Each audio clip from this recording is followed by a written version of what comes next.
ಇವತ್ತಿನ ಎಪಿಸೋಡ್ ನಲ್ಲಿ ತುಂಬಾನೇ ಟೇಸ್ಟ್ ಆದ ಬ್ರೇಕ್ಫಾಸ್ಟ್ ರೆಸಿಪಿ ಒಂದನ್ನ ಮಾಡೋಣ. ಇದನ್ನ ಮಾಡೋದಕ್ಕೆ 1 ಕಪ್ ಅಷ್ಟು ಅಕ್ಕಿ, ಇದಕ್ಕೆ 1/4 ಕಪ್ ಅಷ್ಟು ತೊಗರಿ ಬೇಳೆ, ಇದೆರಡನ್ನು ಚೆನ್ನಾಗಿ ವಾಶ್ ಮಾಡ್ಕೊಂಡು ನೀರನ್ನ ಹಾಕಿ 2 ರಿಂದ 3 ಗಂಟೆ ಟೈಮ್ ನೆನೆಸಿಟ್ಕೊಳ್ಳೋಣ. ಈಗ ಒಂದು ಮಿಕ್ಸಿ ಜಾರ್ಗೆ 1 ಸ್ಪೂನ್ ಅಷ್ಟು ಜೀರಿಗೆ, 4 ರಿಂದ 5 ಒಣಮೆಣಸಿನಕಾಯಿ, ಸ್ವಲ್ಪ ಕರ್ಬೇವಿನ ಸೊಪ್ಪು ಇದನ್ನ ಹಾಕಿ ಪಲ್ಸ್ ಮೋಡ್ ನಲ್ಲಿ ರುಬ್ಬಿ, ಇದ್ರಲ್ಲೇ ಒಂದು 10 ರಿಂದ 15 ಸಣ್ಣ ಈರುಳ್ಳಿನ ಹಾಕಿ ಪಲ್ಸ್ ಮೋಡ್ ನಲ್ಲಿ ರುಬ್ಕೊಳ್ಳೋಣ. ಇದ್ರ ಜೊತೆಗೇನೆ 1 ಕಪ್ ಅಷ್ಟು ತೆಂಗಿನಕಾಯಿ ತುರಿನ ಹಾಕಿ ಸ್ವಲ್ಪ ನೀರನ್ನ ಹಾಕಿ ರುಬ್ಕೊಳ್ಳೋಣ.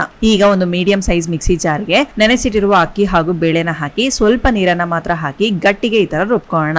ಈಗ ಇದನ್ನ ಒಂದು ಬೌಲ್ಗೆ ಹಾಕಿ ಅರ್ಧ ಭಾಗ ಅಕ್ಕಿ ಬೇಳೆ ಮಿಶ್ರಣದಲ್ಲಿ ರುಬ್ಬಿಟ್ಟಿರುವ ತೆಂಗಿನಕಾಯಿ ಮಿಶ್ರಣವನ್ನ ಹಾಕಿ ಚೆನ್ನಾಗಿ ರುಬ್ಕೊಂಡು ಇದನ್ನ ಚೆನ್ನಾಗಿ ಮಿಕ್ಸ್ ಮಾಡ್ಕೊಂಡು ರುಚಿಗೆ ತಕ್ಕಷ್ಟು ಉಪ್ಪನ್ನ ಹಾಕಿ ಒಂದು ಸಿಲ್ವರ್ ಫಾಯಿಲ್ ಇಲ್ಲಾಂದ್ರೆ ಕಾಟನ್ ಬಟ್ಟೆನಲ್ಲಿ ಈ ತರ ತೆಳ್ಳಿಗೆ ತಟ್ಟಿ ಇದನ್ನ ಬಿಸಿಯಾದ ಎಣ್ಣೆಗೆ ಹಾಕಿ ಚೆನ್ನಾಗಿ ಫ್ರೈ ಮಾಡ್ಕೊಳ್ಳೋಣ. ಎಣ್ಣೆಗೆ ಹಾಕಿದ್ಮೇಲೆ ಈ ತರ ಪೂರಿ ತರ ಉಬ್ಬಿ ಬರುತ್ತೆ. ಇದನ್ನ 2 ಕಡೆ ತಿರುಗಿಸಿ ಹಾಕಿ ಚೆನ್ನಾಗಿ ಕ್ರಿಸ್ಪಿಯಾಗಿ ಫ್ರೈ ಆದ್ಮೇಲೆ ತೆಗೆದ್ರೆ ಕೊಂಗು ನಾಡಿನ ಸ್ಪೆಷಲ್ ಆದ ಅಕ್ಕಿ ವಡೆ ತಯಾರ್. ಇದನ್ನ ತೆಂಗಿನಕಾಯಿ ಚಟ್ನಿ ಜೊತೆಗೆ ಸರ್ವ್ ಮಾಡಿ ತುಂಬಾನೇ ಟೇಸ್ಟ್ ಚೆನ್ನಾಗಿರುತ್ತೆ.